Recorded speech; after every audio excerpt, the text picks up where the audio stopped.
More thanks and acknowledgements. This in relation to the critical thinkers in religion, law, and social theory. I'd especially like to thank my co-organizers, Andre de Liberté, who's I don't think here. I think most of them are missing today. Pascal Fournier, Elke Winter, and Sonia Sika, who is here. And the series is largely funded by the research chair that I hold, which is the Canada Research Chair in the Contextualization of Religion in a Diverse Canada. I didn't even have to look at it as I read it this time. It's so long I didn't have to. Thanks also to the Faculty of Arts for the Conferences on Campus grant, which relates to the Atheism workshop, and our speaker today is partly funded and brought in through that grant. Thanks to Stephen Tomlins, who has shifted his role from published intellectual to video camera operator, such is the life of a graduate student.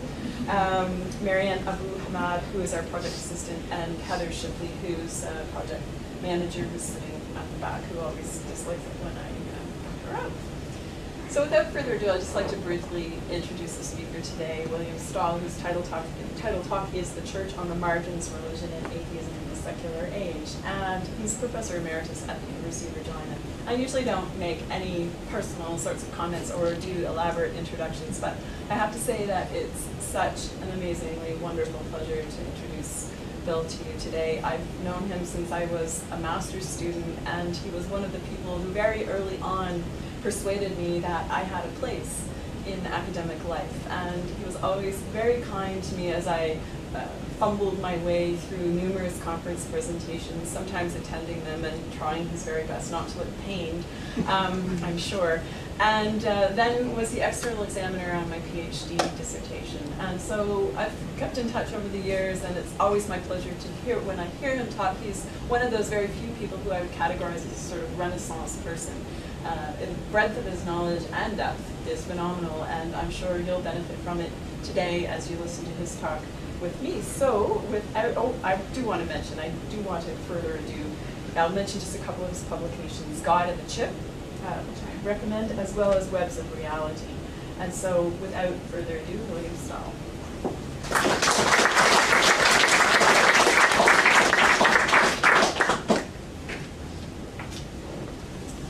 Thank you, Lori. Very glad to be here. Well, you know, of course, that emeritus is an old Latin word that means being able to talk until supper time.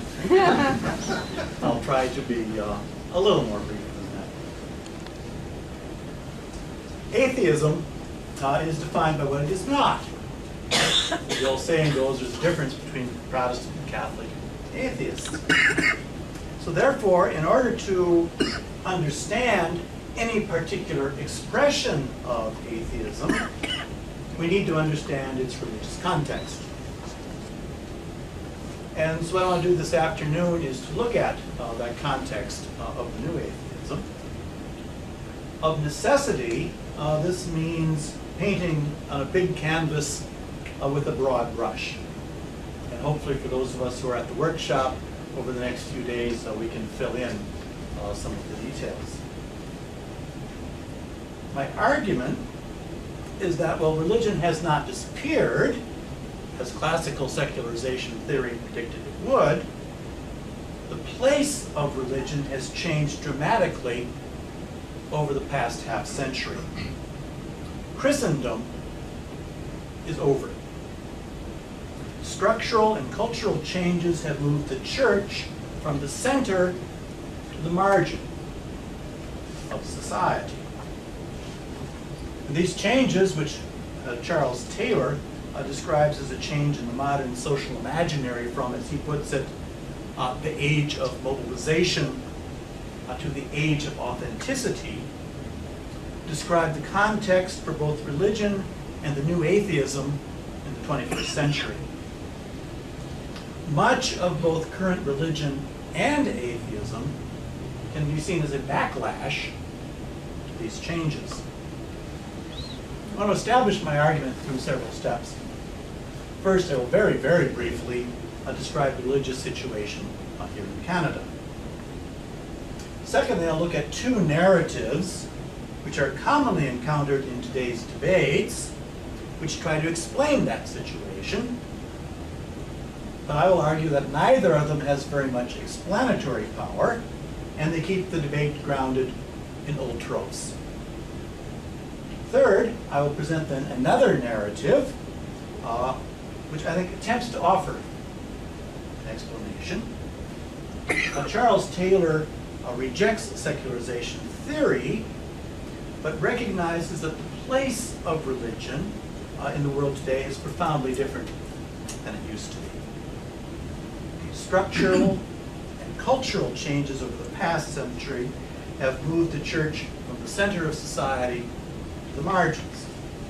And then I'll conclude by trying to evaluate Taylor's theory for what it means to our understanding of religion and atheism today. Until about 1960, 75% of Canadians belonged to one of three churches. Obviously, before 1925, it was the churches who went to make up the United Church. This gave these groups the cultural hegemony over their regions. Of course, Canada is always regionalized. English and French, Protestant and Catholic, there's differences. But what this did was to create what John Webster Grant, the historian, calls the presupposition of Christendom. The belief that the church was essential to a moral core for society. Well, the idea of Christendom, of course, goes back to Constantine. And for 1,600 years, the church was in an alliance with the state, the very center of society. A great deal of adaptability and change over those years, obviously. But the expression here, this is from a church in Stockholm, which is perhaps a little more obvious than most. As it says in the right over the gate, fear God, honor the king. Usually it's a little more symbolic than that. The idea that God and the emperor are right in together is the very basis of what Christendom was for such a long time. The talk of Christendom became increasingly problematic in Europe after the First World War and in Canada in the 1960s. And if we look at the data, the United Church membership peaks in the 1960s and then goes into a sharp decline. With the Anglican Church, the peak was higher, the decline was even sharper. The Roman Catholic Church in Quebec, this was attendance rather than membership, but again, you can see a precipitous decline from the 60s to the present. So the big three churches in Canada, if you will, which accounted for 75% of most of the people, have gone in sharp decline. Except for the Roman Catholic Church outside of Quebec, which has held its own, in large part due to heavy immigration. Evangelicals have grown. Particularly over the last decade, they've increased their share of the population from 8 to 11%. Still small, but they're growing. Some new religious movements have also grown. So we have to account then for why some churches are declining, but other churches are holding their own. They're growing. And I think there's three stories that try to account for this decline. The first is the narrative of secularization, which, boiled down and simplified, goes something like this. Narrative, as Stephen said, of progress, a linear narrative. And as secularization has proceeded, science and technology will replace religion, and religion will eventually disappear. Now this story goes back to at least Condorcet and Auguste Comte, and the story has been retold in a multitude of variations ever since. It's the root of secularization theory. It's almost unquestioned in large portions of today's universities. It's championed by the new atheists who see themselves as the very vanguard of reason. And as history, it's wrong in nearly every particular. Neither does Canadian sociological data support an unambiguous story of secularization. Mainstream Protestants and Roman Catholics in Quebec have declined significantly, but other groups have held their own or grown. Times may be hard for the United Church or Anglicans, but they've never been better for Mormons or Wiccans. So one should not confuse the fate of mainstream Protestantism with the future of religion itself.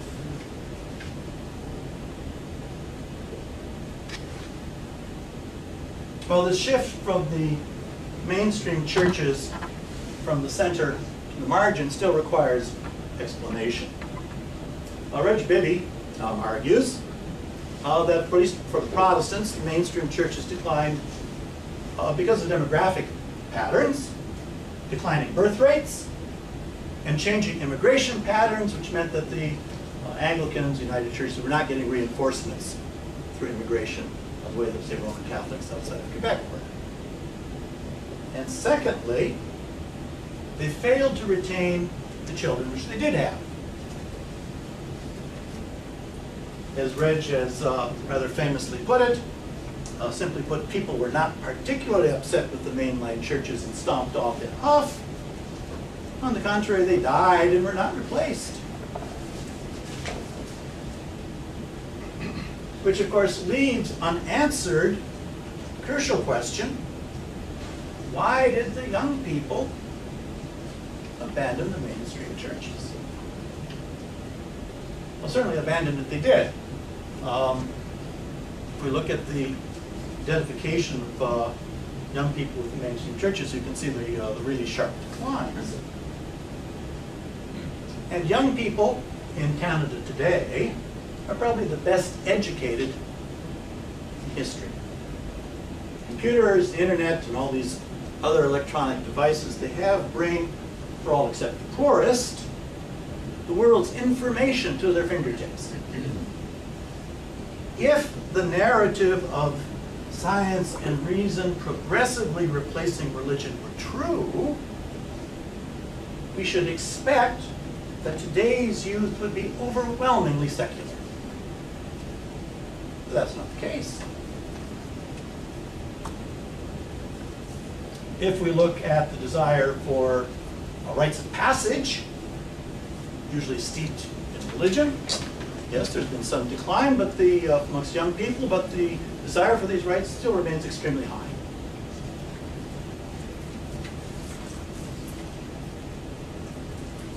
If we look at teenage expression of spiritual needs, a little more ambiguous perhaps, we see that for those, this is by church attendance, for those whose attendance is only yearly, still more than half will tell Bidby and his data collectors that yes, they have spiritual needs, and even more than a third who never set foot in a place of worship express that they have spiritual needs.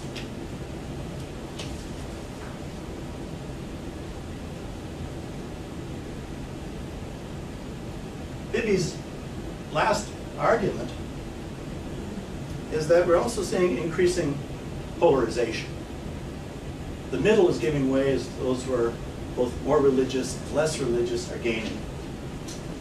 But this polarization is not symmetrical, which I think is, for our purposes, a crucial question. 2/3 of teenagers have little or no contact with any place of worship. Nearly 1/2 have none at all.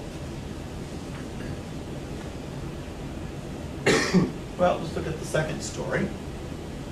And again, borne down and simplified, this is a narrative of renewal, frequently told by clergy, by theologians, some sociologists. And again, the important part here is that religion always comes back. If you look at all the time that religion has indeed